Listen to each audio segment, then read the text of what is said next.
আচ্ছা, আপনারা কাজ কতটুকু করলেন? সাবমিট করছেন আপনারা? সবাই করছেন? আচ্ছা।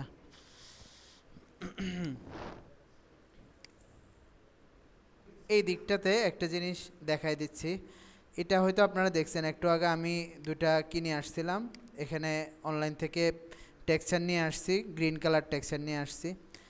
এরপর হচ্ছে এখানে ধরুন এই যে এসবিএমসির নিচে আমি গতকালকে আপনারা দেখছেন যে একটা ওই যে খিলাফতের পাশে আরেকটা টেক্সট নিয়ে আমরা কি করছি, শেডোর মতো একটা ইফেক্ট দিছি। তো এখানে শেডোর মতো ইফেক্ট, এটা সরাসরি আমরা শেডোই দিচ্ছি। কিভাবে দিচ্ছি? Drop shadow.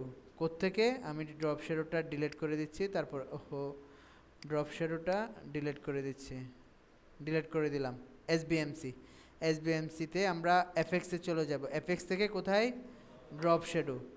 এই যে ড্রপ শেডো দেওয়ার সাথে সাথে দেখেন এখানে একটা কি চলে আসছে, শ্যাডো চলে আসছে। শ্যাডোর কালারটা কোন জায়গা থেকে কন্ট্রোল হয়? এখান থেকে দেখেন, এই জায়গায় আমি যেই কালারই রাখতেছি ওই কালারের শ্যাডো আসতেছে, দেখতেছেন? তো আপনি এখান থেকে যেই কোনো শ্যাডোর কালার দিতে পারেন। ধরুন আমি এই কালারটাই দিলাম, দেওয়ার পর শ্যাডো তো এত হার্ড হয় না। আপনি যদি বলেন শ্যাডোকে একটু কি করবেন, সফট করবেন, তাহলে এখানে বেশ কিছু কাজ করতে হবে। যেমন শ্যাডোর অপাসিটি এখান থেকে নর্মাল থেকে আপনি মাল্টিপ্লাই করেন, সরি নর্মালি থাক, সাইজ একটু বৃদ্ধি করি, তাহলে একটু কি হবে, একটু ব্লারের মতো হয়ে যাবে, হয়ে যাচ্ছে। একটু ব্লার করতেছি। শ্যাডোটা কতটুকু ছড়াবে, আপনি যদি বলেন আরও অনেক বেশি ছড়াবে, তাহলে এখান থেকে কী করতে পারেন, স্প্রেড বাড়িয়ে দিতে পারেন। আবার ডিস্টেন্স, যেটা আমরা এখান থেকে কি করতে পারতেছি, নাড়াচাড়া করতে পারতেছি যে শ্যাডোটা কোন জায়গায় হবে, এটা আপনি আর্টবোর্ডে এসে সরাসরি এখান থেকেও কি করতে পারবেন, শ্যাডোটাকে নাড়াচাড়া করতে পারবেন। বুঝতে পারছেন? তারপর ধরুন দিলেন, দেওয়ার পর এখানে আরও কিছু অপশন আছে। যেমন আচ্ছা, এটাতে ওকে করি আমরা। ওকে করার পর এই জায়গায় আমরা কি করছি, এখানে আমরা একটা ইফেক্ট দিছি। কি ইফেক্ট দিছি বলেন তো? এখানে এই যে ভেভেলেন ইম্বুস 3D ইফেক্ট। তো ভেভেলেন ইম্বুস এখানে 23 বেসের মধ্যে, এটাতে আমরা আবার লেয়ার স্টাইলে গিয়ে এবার গ্রেডিয়েন্ট দিব, যাতে করে আর একটু ভালো লাগে। গ্রেডিয়েন্টের মধ্যে আমরা কোন কালার রাখতে পারি, এই দিকটাতে হচ্ছে উপরে যে কালার রাখছি একটাতে সাদা কালার দিব, সাদা কালার, আর এই পাশটাতে ইয়েলো কালার। খুব একটা ফুটে ওঠে নাই।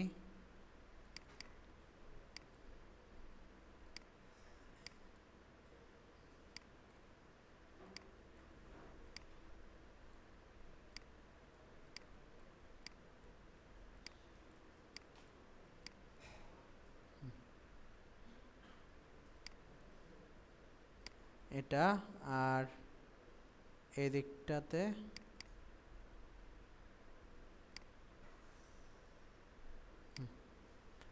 দিলাম। ওকে, এখন এই যে এখানে আমরা এখানেও কি করছি, একটা শ্যাডো অ্যাপ্লাই করছি। এই যে দেখেন ড্রপ শ্যাডোতে যাই, ড্রপ শ্যাডো থেকে এটা অনেক হার্ড শ্যাডোটা, আমরা এটার সাইজ একটু বৃদ্ধি করব, তাহলে দেখবেন আস্তে আস্তে একটু কি হয়ে গেছে, শ্যাডোটা সফট হয়ে গেছে। দেখা যাচ্ছে শ্যাডো? হয়তো ভালো করে দেখতেছেন না। আমি যদি ড্রপ শ্যাডো ড্রপ শ্যাডোতে ডবল ক্লিক করে এই জায়গাটা একটু করে নাড়ি, তখন আপনি দেখবেন যে নিচে একটা শ্যাডো আছে, দেখা যাচ্ছে। এভাবে আপনি শ্যাডো দিতে পারবেন। আচ্ছা, তারপর ধরুন এখান থেকে একটা ইফেক্ট গ্রেডিয়েন্ট ওভারলেই অথবা বেবল ইম্বোসটা আমরা এসবিএমসিতেও দিয়ে দিচ্ছি। জি জি, বুঝি নাই কি বলতেছেন, কিসের মধ্যে? ইফেক্টসের কি হয়েছে? ও, আপনি লেয়ার স্টাইলে গিয়ে যেই কোনো ইফেক্ট অ্যাপ্লাই করলে ইফেক্ট চলে আসবে। ইফেক্টস থেকে যদি আপনি কোনো এক মানে নির্দিষ্ট করে ইফেক্টস থেকে কোনো ইফেক্টকে কপি না করে আপনি সরাসরি যদি ইফেক্টকে কপি করেন, তাহলে ইফেক্টের মধ্যে থাকা bevel emboss, gradient, drop shadow সবগুলোই কী হবে? কপি হবে। আর যদি আপনি বলেন যে আমি শুধু কোনটাকে কপি করব, বেভেল এমবোসকে কপি করব, শুধু বেভেল এমবোস। আর ইফেক্ট মানে হচ্ছে ইফেক্টের ওই যে bevel emboss, gradient, drop shadow সবগুলো মিলে ইফেক্ট, বুঝতে পারছেন? যদি ইফেক্ট অফ করে দেন সবগুলোই অফ, ইফেক্ট অন করেন সবগুলো অন হবে, বুঝতে পারছেন? আচ্ছা, যাই হোক, এখানে আরও কিছু কাজ করবেন ইনশাল্লাহ, আমরা সামনে করব, আবার আসবো ফটোশপের মধ্যে। তো আজকে ইলাস্ট্রেটরে চলে যাই। হ্যাঁ, ইলাস্ট্রেটরে আসবো। তো আপনারা যারা কাজ কমপ্লিট করেন নাই ফটোশপে, তারা আরও সুন্দর করে কাজগুলো কমপ্লিট করবেন। আজকের কাজ খুব একটা কঠিন হবে না, খুব সহজ। বলেন। কিসের গ্লাসের মধ্যে নির্ভর করে আপনার ছবিতে কি পরিমাণ শ্যাডোর পড়ছে সেটার উপর নির্ভর করে। আচ্ছা, এখন আসেন, আমরা ইলাস্ট্রেটর অন করার পর সবাই একটু খেয়াল করবেন, আমরা খুব দ্রুত শেষ করব। ইলাস্ট্রেটরে আসার পর প্রথম ইন্টারফেসটা আমাদের ফটোশপ যেমন ঠিক তেমন, নিউ, ওপেন, উপরে মেনু বার, সব কিছু ফটোশপের মতো, তাই না? তো এখন আমরা কোনো ইমেজ ওপেন করব না, আমরা এখান থেকে নিউ ফাইলে ক্লিক করব। নিউ ফাইলে ক্লিক করে এখান থেকে যেই কোনো একটা আর্টবোর্ড নিয়ে নিতে পারি। তো আমরা বলেন। দুইটার মধ্যে পার্থক্য কি? দুইটার মধ্যে পার্থক্য হচ্ছে দুইটাই ডিজাইনের সফটওয়্যার, তবে ফটোশপ হচ্ছে রাস্টার ভিত্তিক একটা সফটওয়্যার আর ইলাস্ট্রেটর হচ্ছে ভেক্টর ভিত্তিক। এখন আপনি জিজ্ঞেস করবেন তাহলে রাস্টার কি আর ভেক্টর কি, ইনশাল্লাহ সামনে আলোচনা করব। হ্যাঁ, জি জি, ভেক্টরের না, আমরা ভেক্টরের কোনো কাজ করি নাই। জি না, ওগুলো কিছুই ভেক্টর না। আমি বললাম আপনাকে ভেক্টর এবং রাস্টার নিয়ে ইনশাল্লাহ আলোচনা করব। তো এখন এটুকু মাথায় রাখেন, ফটোশপ হচ্ছে রাস্টার ভিত্তিক একটা সফটওয়্যার, ইলাস্ট্রেটর হচ্ছে ভেক্টর ভিত্তিক একটা সফটওয়্যার। ফটোশপ দুইটাই ডিজাইনের সফটওয়্যার, তবে ফটোশপের মধ্যে সাধারণত আপনার এডিটের কাজগুলা বেশি করা হয়, আর ইলাস্ট্রেটরের মধ্যে হচ্ছে আপনার যে কোনো ধরনের শেপের উপর ভিত্তি করে যে কাজগুলো, এগুলা লেখালেখির কাজগুলো, এগুলো সবগুলো কোথায় করা হয়? ইলাস্ট্রেটরে করা হয়। তো বাকি ভেক্টর এবং রাস্টার কি, এগুলো ইনশাল্লাহ আমরা আলোচনা করব। এখন এখানে আমরা নিউ ফাইলে ক্লিক করব, করার পর এই জায়গায় আমরা প্রিন্টে গিয়ে A4 সাইজের একটা যেই কোনো একটা পেপার নিতে পারেন আপনি, নিয়ে পয়েন্টস থেকে পিক্সেল সিলেক্ট করবেন। কি পয়েন্টস থেকে পিক্সেল সিলেক্ট করে এদিকে কালার মোড RGB করবেন, বুঝতে পারছেন? কি করছি বলেন তো? শুধু এখানে পিক্সেল সিলেক্ট করছি আর এখানে RGB কালার মোড করছি, আর কিছুই করার প্রয়োজন নাই। ক্রিয়েট করেন, একটা আর্টবোর্ড চলে আসছে, সাদা একটা আর্টবোর্ড চলে আসছে। আবার দেখেন, আমাদের প্রথমত ইন্টারফেসটা এই ধরনের থাকে। নিউ ফাইলে ক্লিক করবেন, আপনি ধরেন এখানে প্রিন্টেও যাওয়ার দরকার নাই, এখানে পয়েন্টস থেকে পিক্সেল আর এদিকে সিএমওয়াইকে থেকে RGB কালার দিয়ে ক্রিয়েট, বুঝতে পারছেন? এটুকু কাজ করলে হবে। এটুকু কাজ করার পর আপনার সামনে ইন্টারফেসটা এই ধরনের দেখাবে।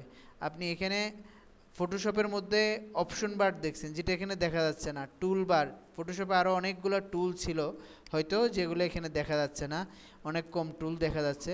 আমরা প্রথমে উইন্ডোতে চলে যাব। মেনু বারের কোথায়? উইন্ডোতে গিয়ে ওয়ার্ক স্পেস থেকে এসেনশিয়াল ক্লাসিক যে ওয়ার্ক স্পেসটা, এটাতে ক্লিক করব। বিষয়টা বুঝছেন কি বুঝেন নাই? এসেনশিয়াল ক্লাসিকে ক্লিক করার পর দেখেন আপনার এখানে কি চলে আসছে, অপশন বার চলে আসছে, এদিকে টুলবারও চলে আসছে, বুঝছেন? এখন আপনি যদি বলেন যে আমরা এই ওয়ার্ক স্পেসটাকে আমাদের মতো করে সেভ করে রাখবো, তাহলে উপরে আপনার মেনু বারের একদম উপরে ডান পাশে গেলে সুইচ ওয়ার্ক স্পেস যে অপশনটা, এটাতে ক্লিক করবেন। করে নিউ ওয়ার্ক স্পেসে গিয়ে ফটোশপের মতো করে আপনি এখানে কি করে রাখতে পারেন, ওয়ার্ক স্পেস সেভ করে রাখতে পারেন। এটুকু তো বুঝে গেছেন তাই না? এগুলো আমাদের ফটোশপের সাথে একদম রিলেটেড। এখন এটুকু বোঝার পর আমরা এখানে ফটোশপের একটা টুলের সাথে এখানের একটা টুল আমরা একটু মিলিয়ে নিই। ফটোশপের যে মুভ টুল ছিল, মুভ টুলের মাধ্যমে আমরা কি করতে পারি, যে কোনো জিনিসকে নাড়াচাড়া করা, এক আর্টবোর্ড থেকে আরেক আর্টবোর্ডে নিয়ে যাওয়া, এগুলো আমরা ফটোশপে করতে পারতাম তাই না? ঠিক এই কাজটা এখানে করে কোন টুল, সিলেকশন টুল। ফটোশপে আমরা যদি কোনো কাজ, ধরুন এখান থেকে একটা শেপ নিলাম, আর্টবোর্ডের বাহিরে কোনো শেপ যদি আঁকি আমরা, আর্টবোর্ডের বাহিরের কোনো কিছু কি দেখা যায় ফটোশপের মধ্যে? এটা ইলাস্ট্রেটরের মধ্যে একটু ব্যতিক্রম। আমরা ধরুন শেপ টুলে গেলাম, যাই করি কাজ, আমাদের আর্টবোর্ডের ভিতরে থাকি আর আর্টবোর্ডের বাহিরে থাকি, পুরা এটাকে বলা হয় ক্যানভাস। আমাদের ওয়ার্ক স্পেস যে এরিয়াতে আমরা কি করতেছি, কাজ করতেছি, সেটা কি ক্যানভাস। এই ক্যানভাস জুড়ে আমরা যা করব পুরোটাই কি দেখা যাবে। বিষয়টা বুঝছেন? তো তাহলে আমাদের এই আর্টবোর্ডের অর্থই কি, আর্টবোর্ডের কাজ কি? যদি পুরোটাতে কাজ করা যায় আর পুরোটাই যদি দেখা যায়, তাহলে তো এই আর্টবোর্ডের কোনো কি নাই, কাজই নাই তাই না? না, আছে। আর্টবোর্ডের কাজ হচ্ছে আপনি আর্টবোর্ডটা ওই পরিমাণ নেবেন যেই পরিমাণ আপনার কাজ হবে। আর্টবোর্ডটা কি পরিমাণ নিতে হবে, যেই পরিমাণ আপনার কাজের অনুরূপ আপনি আর্টবোর্ড নেবেন। কেননা আপনার কাজটা সেভ হবে আর্টবোর্ডকে কেন্দ্র করে, আর্টবোর্ডের বাইরেরগুলো কি হবে না, সেভ হবে না। তো তাহলে প্রথমে আমরা সেভের অপশনে চলে যাচ্ছি। যেমন শেপ টুল তো কিছুটা আপনারা ফটোশপের সাথে মিল পাচ্ছেন। কিভাবে? শেপ টুলে যাব, রেক্ট্যাঙ্গেল নিব, যে কোনো একটা শেপ আঁকবো তাই না? সহজ। এখানে কোনটা, ফটোশপের মধ্যে আমরা শেপের কালার করার জন্য কি করতাম, শেপ টুলে গিয়ে শেপ নিতাম, এরপরে আমরা এখান থেকে কালার করলে, প্রাইমারি কালার থেকে সেকেন্ডারি কালার থেকে কালার করলে কালারগুলো কি চেঞ্জ হয় শেপের? হইতো না। কোত্থেকে কালার চেঞ্জ করতে হইতো, শেপ টুলের ফিলে গিয়ে কালার চেঞ্জ করতে হইতো তাই না? আরেকটা উপায় হচ্ছে শেপ টুলের মধ্যে শেপের মধ্যে ডবল ক্লিক করে কালার চেঞ্জ করা যেত। স্মরণ আছে কি নেই আপনাদের? আছে। যদি স্মরণ থাকে এবার ইলাস্ট্রেটরে আসেন। আমরা শেপ নেওয়ার পর এখানে আর কি নেই, প্রাইমারি আর সেকেন্ডারি কালার নেই, এখানে হচ্ছে ফিল আর স্ট্রোক কালার। কোথায়? ইলাস্ট্রেটরে ফিল আর স্ট্রোক কালার। উপরেরটা হচ্ছে কি, ফিল কালার, নিচেরটা হচ্ছে স্ট্রোক কালার। এটা মুখস্থ করার কোনো প্রয়োজন নাই, কেননা আপনারা এখানে দেখতেছেন উপরেরটা একদম কি ফুল, আর নিচেরটা চতুর্দিকে ফুল কিন্তু মধ্যখানে ফাঁকা তাই না? তার মানে নিচেরটা হচ্ছে কি স্ট্রোক। এখানে আমরা কালার চেঞ্জ করলে কোথায় কালার চেঞ্জ হবে, স্ট্রোকের কালার চেঞ্জ হবে। আমি স্ট্রোকটা একটু বড় করতেছি, এই যে স্ট্রোক উপরেও দেখা যাচ্ছে অপশন বারে, দেখতেছেন? আমি স্ট্রোক 18 পয়েন্ট দিলাম, এরপর ফিল কালার চেঞ্জ করতেছি, চেঞ্জ হচ্ছে কি হচ্ছে না? হচ্ছে। তাহলে ফিল আর স্ট্রোক কিছুটা বুঝছেন? আমি কি বলছি, আপনার কাজের অনুরূপ আপনার আর্টবোর্ড রাখতে হবে, অন্যথায় আপনার কাজগুলো কি হবে না, সেভ হবে না। এখন বলেন তো, আমরা যেই শেপটা আঁকছি এটা কি আমাদের আর্টবোর্ডের ভিতরে আছে শুধু, নাকি আর্টবোর্ডকে ছেড়ে আরও অনেক দূরে চলে গেছে? অনেক দূরে চলে গেছে। এখন অনেক দূরে তো আমরা নিতে পারবো, কিন্তু সেভ হবে শুধু কোনটা, আর্টবোর্ডে যেটা থাকবে সেটা। কোত্থেকে সেভ করব? ফটোশপের র ফাইল সেভ করার উপায় একজন বলেন। ফটোশপের র ফাইল কিভাবে সেভ করব? Control S. প্রথমবার কন্ট্রোল এস দিয়ে সেভ করব। কন্ট্রোল এস দিয়ে নির্দিষ্ট একটা লোকেশন সেট করব। ওই লোকেশনে সেট করার পর আমরা যত আপডেট করব কন্ট্রোল এস দিব, অটোমেটিক ওখানে কি হবে, সেভ হবে। এটা স্মরণ আছে কি নেই আপনাদের? আছে। ইলাস্ট্রেটরও সেম। আমরা ইলাস্ট্রেটরের র ফাইলটা সেভ করার জন্য ফটোশপ নিউ ফোল্ডার, এখানে লিখলাম ILLUS ইলাস্ট্রেটর লিখলাম। এখানে ফাইল নেমের জায়গায় 1 বা 01 দিয়ে সেভ, ফাইলটা সেভ হয়ে গেছে। এবার আমরা এখান থেকে ক্রস দিয়ে বের হয়ে যাচ্ছি। কোথায় যাব? This PC, new volume, graphic design, Illustrator. কি ফাইল সেভ হয়েছে ইলাস্ট্রেটরের? এআই। তাহলে ইলাস্ট্রেটরের র ফাইলের এক্সটেনশন কি হয়? AI.ai। তাহলে এখন যে ফাইলটা সেভ করছি সেটা কি ফাইল? AI file. আমরা এখানে ডবল ক্লিক করলাম,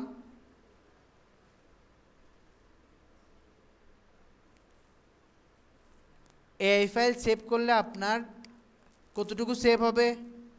পুরোটাই সেভ হবে। কেন? এটা তো র ফাইলের মধ্যে আপনার আর্টবোর্ডের ভিতরে বলেন বাইরে বলেন সব কিছুই থাকবে র ফাইলের মধ্যে। এটা হচ্ছে এডিটেবল। কিন্তু আমরা ক্লাসে সাবমিট করব কোন ফাইলগুলা? পিএনজি অথবা জেপিজি ফাইল। তো সেটা কিভাবে সেভ করব? একটু যাই, ফাইলে যাব, র ফাইল কিভাবে সেভ করব এটা তো বুঝছি, তাই না? ধরেন আপনি একটা ফাইল সেভ করছেন কোনো একটা জায়গায়, সেভ করার পর আপনার মনে হচ্ছে যে না আমি ওই লোকেশন না, প্রথম যে লোকেশনে সেট করছি সেটা ওখানে থাক, নতুন করে আবার একটা নির্দিষ্ট লোকেশনে কি করব? এই ফাইলটাকে সেভ করব। তাহলে ফাইলে যাবেন, ফাইলে যাওয়ার পর সেভ অপশনটা শো করতেছে না, কেন? কারণ এই ফাইলটা অলরেডি কি করা আছে? সেভ করা আছে। আপনি সেভ এজে ক্লিক করবেন, করে এবার নতুন লোকেশন সেট করবেন, কোথায় আপনি সেভ করতে যাচ্ছেন নতুন লোকেশন সেট করে সেভে ক্লিক করবেন, আপনার নতুন লোকেশনে এই ফাইলটাই কী হবে? সেভ হবে। এটা হচ্ছে র ফাইল।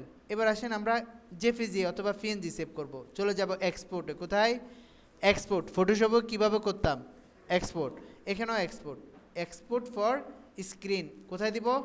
এক্সপোর্ট ফর স্ক্রিন, এটা দিয়ে দিলাম। দেওয়ার পর আমাদের দেখেন আর্টবোর্ড 1 কি করা আছে? সিলেক্ট করা আছে। এখন আসেন, যেহেতু আর্টবোর্ড একটা আছে ওই হিসেবে আর্টবোর্ড একটাই দেখাচ্ছে। এখানে কি কি কাজ আছে আমাদের? ধরুন এখানে দেখা যাচ্ছে এক্সপোর্ট টু, অর্থাৎ কোন জায়গায় সে সেভ করবে আপনাকে জিজ্ঞেস করতেছে। তো আমরা এখান থেকে ফাইল লোকেশন সেট করতে পারি, যে গ্রাফিক ডিজাইনের ইলাস্ট্রেটর ফোল্ডারের মধ্যে সিলেক্ট ফোল্ডারটা সিলেক্ট করলাম। তারপর হচ্ছে এখানে ওপেন লোকেশন আফটার এক্সপোর্ট, মানে এক্সপোর্ট হওয়ার পর আপনাকে এটা কি করে দেখাবে? ওপেন করে দেখাবে যে আপনার এই ফাইলটা কি হয়েছে? এক্সপোর্ট করা হয়েছে।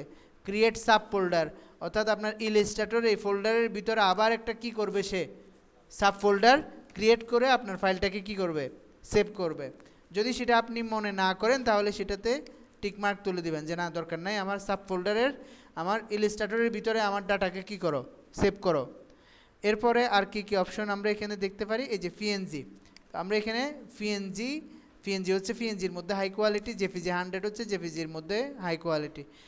তো আমরা পিএনজি অথবা জেপিজি 100 যে কোনো একটাতে সিলেক্ট করব। ধরেন এখন জেপিজি 100 এটা দিলাম, দিয়ে এখানে তিনটা জায়গায় আমরা রিনেম করতে পারবো। যেমন আর্টবোর্ড 1 দিয়ে সাফিক্স, এখানে আমরা কিছু লিখতে পারতেছি, দেখতেছেন? তারপর হচ্ছে প্রেফিক্স, এখানে আমরা ইচ্ছে করলে কিছু লিখতে পারতেছি। এবার এই যে আমরা বেশ কিছু জায়গায় আমরা কি করতে পারতেছি? লিখতে পারতেছি। এই অপশনগুলো কেন রাখছে? এই অপশনগুলো রাখার কারণ হচ্ছে, ধরুন আপনি এখন যে কাজটা করবেন, পরবর্তী আবার নতুন একটা আর্টবোর্ড নিয়ে যখন কাজ করবেন, সে আর্টবোর্ডের নাম কি থাকবে বলেন তো? আর্টবোর্ড 1ই তো থাকবে। আরেকটা নতুন ফাইল নিয়ে কাজ করলে সেখানে কি আর্টবোর্ড 2 আসবে? না, সেটাও তো নতুন ফাইল, সেখানেও কি আসবে? আর্টবোর্ড 1। একই লোকেশনে যখন আর্টবোর্ড 1 সেভ করবেন, প্রথম আর্টবোর্ডটা কি হবে? রিপ্লেস হয়ে যাবে না? আমার কথা কি বুঝছেন? আপনার একটা ইমেজ সেটা রিপ্লেস হয়ে যাবে। উদাহরণস্বরূপ আমি আর্টবোর্ড 1 এটা এক্সপোর্ট করলাম, এক্সপোর্ট করার পর চলে যাচ্ছি, এই যে দেখেন আর্টবোর্ড 1 নামের একটা পিএনজি সেভ হয়েছে, এটা ওপেন করতেছি। আপনার আচ্ছা একটু বলেন তো, আমাদের পুরো শেপটা কি সেভ হয়েছে, নাকি আর্টবোর্ডের মধ্যে যা ছিল শুধু তাই সেভ হয়েছে? আর্টবোর্ডে যা ছিল তাই সেভ হয়েছে। এখন আসেন আবার ইলাস্ট্রেটরের মধ্যে, ফাইল, এক্সপোর্ট ফর স্ক্রিন, আবার এক্সপোর্ট করতেছি। কি বলতেছে?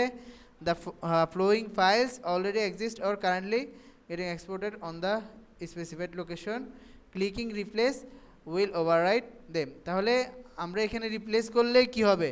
ওই ফাইলটা চলে যাবে, নতুন করে আবার কি হবে? সেভ হবে। তো এই যে রিপ্লেস হয়ে যাবে, আপনি ধরেন কালকে 10টা কাজ করবেন, 10টা কাজ করার পর আউটপুট দেখবেন যে ফাইনালি একটা আছে। কেন? আপনি 10 বারই কী করছেন? রিপ্লেস করে করে সেভ করছেন, বাকি 9টা গায়েব হয়ে গেছে, শুধু কয়টা বাকি আছে?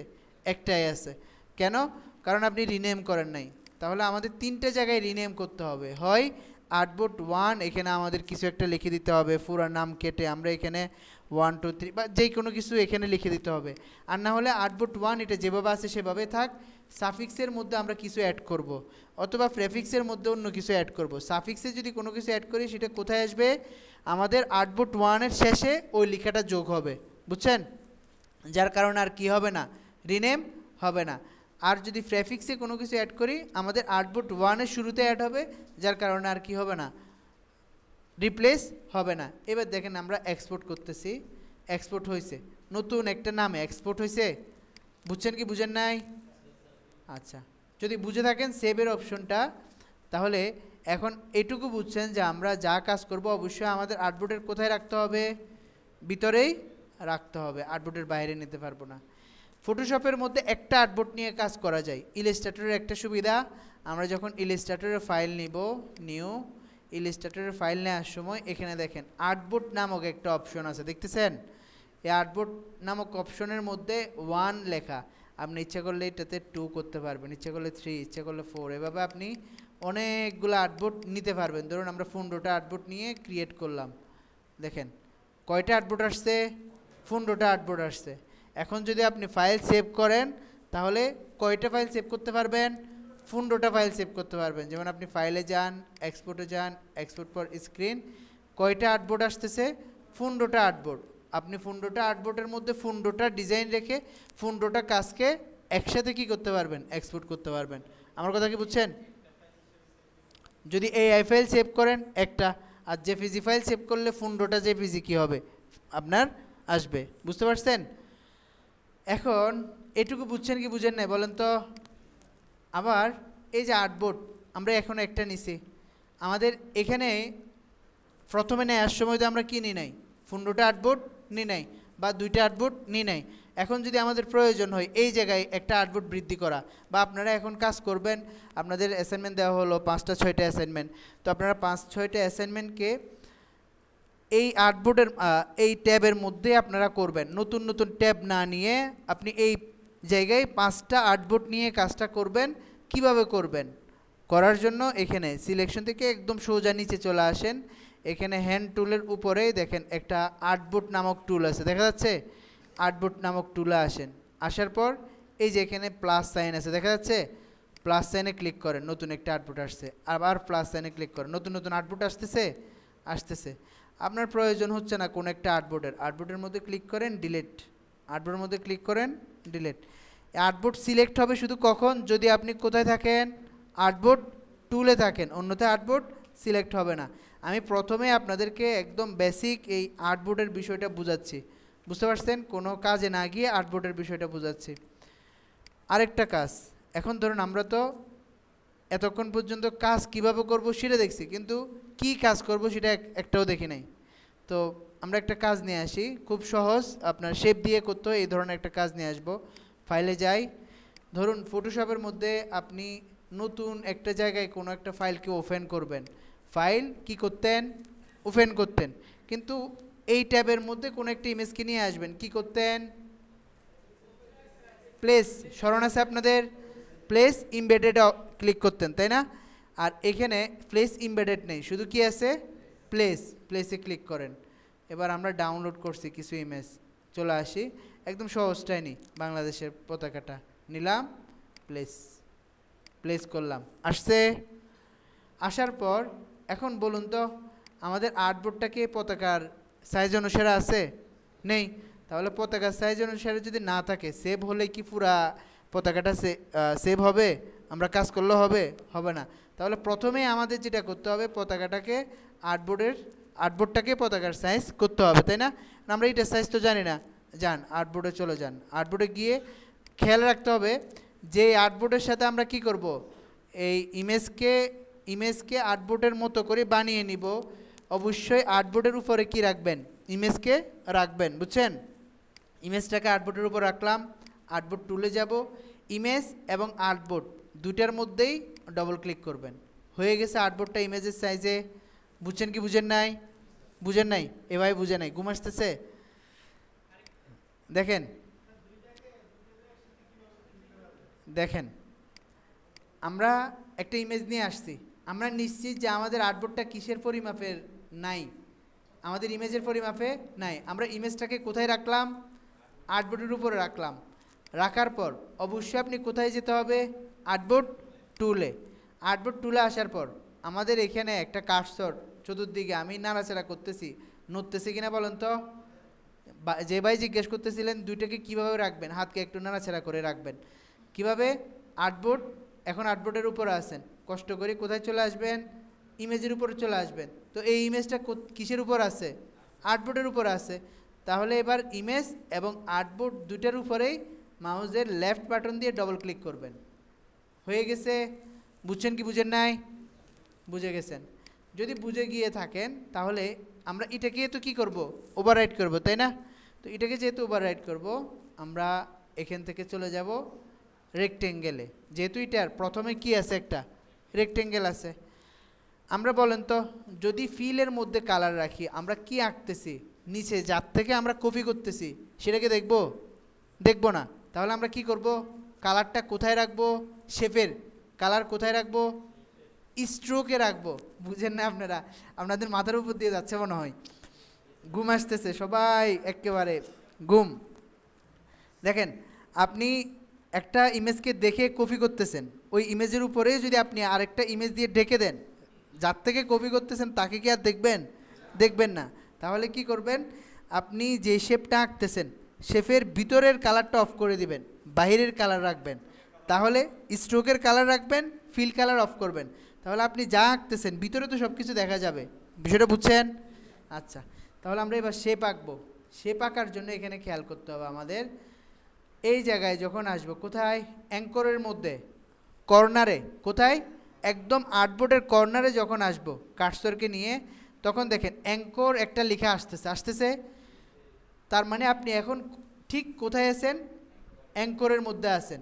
এবার আপনি আঁকা শুরু করেন। এখানে আঁকতেছে একটু বেশি, কেন আঁকতেছে? স্ট্রোকটা একটু বড়, এটা নিয়ে আপনি টেনশন করেন না, আমরা স্ট্রোক অফ করে দিলে হয়ে যাবে। এই অ্যাঙ্কর থেকে এই অ্যাঙ্কর পর্যন্ত আসবেন। এখানেও দেখেন, এই জায়গায় যখন আসতেছে অ্যাঙ্কর লেখা আসতেছে? আসতেছে না। একদম ঠিক যখন আপনি অ্যাঙ্করের উপর আসছেন তখন কি লিখে আসছে? অ্যাঙ্কর লিখে আসছে আসছে। ছেড়ে দেন। স্ট্রোক অনেক বড়, যার কারণে আপনার মনে হচ্ছে যেন আর্টবোর্ডের বাইরে আপনার স্ট্রোক চলে গেছে। স্ট্রোক অফ করে দেন। মানে স্ট্রোক 1 ফিট 1 পয়েন্ট রাখেন আর ফিল কালার অফ করে রাখেন। আপনার একটা শেপ কি আঁকা হয়েছে কি হয় নাই? হয়েছে। এবার আমরা কি আঁকবো? রাইট বাটন প্রেস করেন, ইলিপস। ইলিপস আঁকবেন। ইলিপস আঁকার সময় খেয়াল করতে হবে, যদি আমরা এভাবে আঁকি, কোনো কিছু ধরে নেই, লেফট বাটন দিয়ে আঁকা শুরু করছি, ইলিপসিটা আপনার মন খুশি মতো যেভাবে ইচ্ছে সেভাবে আঁকতে পারবেন। ঠিক আছে? যেদিকে নিয়ে যাচ্ছেন শেপটা লম্বা, মানে ইচ্ছা মতো আপনি আঁকতে পারতেছেন। কিন্তু যদি আপনি শিপ ধরে আঁকেন, তখন শিপ ইলিপসটা একদম কি থাকতেছে? মূল পয়েন্ট আমাদের একদম মধ্যবিন্দু থেকে পরিধিটা একদম সমান দূরত্বে থাকতেছে, তাই না? আচ্ছা, যদি শিপ ধরে আঁকেন তাহলে আপনি কার্সর যেদিকে নিয়ে যান আপনার ইলিপসটা ওই দিকে চলে যাচ্ছে। যদিও ঠিক মতো আঁকতেছে কিন্তু কার্সর যেদিকে নিয়ে যান সেদিকে চলে যাচ্ছে, তাই না? এখন আমরা তো এভাবে নাড়াচাড়া করতে চাচ্ছি না, আমরা চাচ্ছি যে এই ইলিপস, এই রেড রেড কালার, এটার একদম মধ্যবিন্দু থেকে চতুর্দিকে সমান দূরত্বে আঁকবে। তাহলে অল্টার এবং শিফট, অল্টার এবং শিফট ধরে আঁকতেছি। তাহলে একদম মধ্যখান থেকে সমান দূরত্বে সে কী করতেছে? আঁকতেছে। বিষয়টা বুঝছেন কি বুঝেন নাই? আঁকা শেষ। আঁকা শেষ হওয়ার পর এবার বলুন তো, আমাদের ইমেজটার প্রয়োজন আছে কি নেই? কোনটা? নিচে যে ইমেজটা দেখে আমরা কপি করছি, এটার আর কোনো প্রয়োজন আছে? নেই। এটাকে একটু পাশে নিয়ে আসেন। নিয়ে আসলাম। নিয়ে আসার পর এখানে ফটোশপের মতো একটা কি আছে দেখেন তো, আই ড্রপার টুল আছে। আই ড্রপার টুলে যাব, অথবা সিলেকশন টুলে যাই। সিলেকশন টুলে গিয়ে আমরা প্রথমে এদিকে যে শেপটা আছে রেক্টেঙ্গেল, এটাকে সিলেক্ট করলাম। কোনটা? রেক্টেঙ্গেল শেপটা। আই ড্রপার টুলে যাচ্ছি, কালার নিয়ে নিলাম। বুঝছেন? সিলেকশনে যান, ইলিপসকে সিলেক্ট করেন, আই ড্রপার টুল নেন, রেড কালার নেন। হয়ে গেছে। বিষয়টা বুঝছেন কি বুঝেন নাই? এই ইমেজটার আর প্রয়োজন আছে? নেই। ডিলিট। ইলিপস, ইলিপস, ইলিপস, এখানে আপনি স্পেলিং দেখেন। এরপরে দেখেন আমরা একটা ইমেজ নিয়ে আসবো শুধু। নামাজ কয়টায়? 5টায়? 5টা 15। আচ্ছা, 5টা 15। 1 মিনিট, সরি, 1 মিনিটেই আমি শেষ করে দেব। এই ইমেজটা নিয়ে আসলাম। ইমেজটা নিয়ে আসার পর এই ইমেজের অনুরূপ আমাদের কি লাগবে? আর্টবোর্ড লাগবে। আর্টবোর্ডের জন্য আমরা চলে যাব আর্টবোর্ড টুলের মধ্যে। আর্টবোর্ড রেক্টেঙ্গেল যেভাবে আঁকেন সেভাবে কি করা যায়, আর্টবোর্ডও আঁকা যায়। কীভাবে আঁকবেন, আপনি ইমেজের উপরে গিয়ে মাউসের লেফট বাটন দিয়ে আঁকা শুরু করেন। আঁকা গেছে, আঁকতেছে। আঁকার পর আমরা আর্টবোর্ডকে ইমেজের সাথে মিল করব কিভাবে, আর্টবোর্ড এবং ইমেজ দুটোর উপর ডাবল ক্লিক করব। হয়ে গেছে, হয়ে গেছে। এবার আমাদের কি লাগবে এখানে, আচ্ছা আপনাদেরকে এখন শুধু শেপটা এদিক থেকে রেক্টেঙ্গেলটাই দেখাই দিচ্ছি। অ্যাঙ্করে যাই, অ্যাঙ্করে গিয়ে একটা শেপ আঁকলাম, ঠিক আছে। অথবা পুরো শেপটাকে আঁকতেছি আমরা। পুরো শেপটাকে আঁকার পর আমরা শেপের স্ট্রোকে কালার দিচ্ছি, ফিল কালার অফ করে দিচ্ছি। ফিল কালার অফ করে শেপটাকে আমরা ধরি, শেপটাকে ধরে আমরা একটু ছোট করে নিব। ছোট করার সময় কিছুই প্রেস করতে হবে না, উপর থেকে ধরে একটু ছোট করে নেন। ছোট করলেন, ছোট করে অল্টার প্রেস করে এই শেপটাকে কপি করেন। কপি হচ্ছে কি হচ্ছে না দেখেন তো, হচ্ছে। হ্যাঁ, অল্টার প্রেস করে কপি করতেছি, পাশাপাশি যাতে সোজা থাকে। অল্টার প্রেস করার পর এদিক সেদিক নড়ে না যায়, কি প্রেস করব, অল্টারের সাথে শিফট। যখন আপনার দুইটা শেপ একদম বরাবর বসতেছে তখন কি লিখে আসতেছে, ইন্টারসেক্ট লেখা আসতেছে।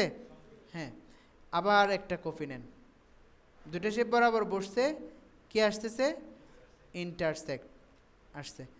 এবার ধরেন আমরা এখান থেকে কালার কপি করব। একটা জিনিস বাকি, ও সরি, ইমেজটাকে বের করে ফেলি। একটা একটা শেপ থেকে কালার করে আমরা আইড্রোফার নিব, এখান থেকে কালার নিব। ধরুন আবার সিলেকশনে যেতে হবে, আবার এখান থেকে সিলেক্ট করতে হবে, আবার আইড্রোফার আসতে হবে, ঝামেলা না। আইড্রোফারে বসে থেকে আমরা সিলেকশন টুলের কাজ কিভাবে করব।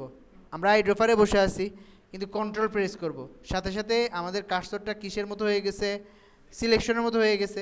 এবার আমরা কোত্থেকে সিলেক্ট করতে যাচ্ছি, এই শেপটাকে সিলেক্ট করলাম, এই শেপটাকে সিলেক্ট করলাম, আইড্রোফার দিয়ে এখান থেকে কালার নিয়ে নিলাম। আবার আমরা আইড্রোফারে বসে আছি, আইড্রোফারের সাইন আছে, কন্ট্রোল প্রেস করার সাথে সাথে কি চলে আসতেছে, সিলেকশন টুল। সিলেক্ট করেন, এখান থেকে সাদা কালারটা দিয়ে দেন।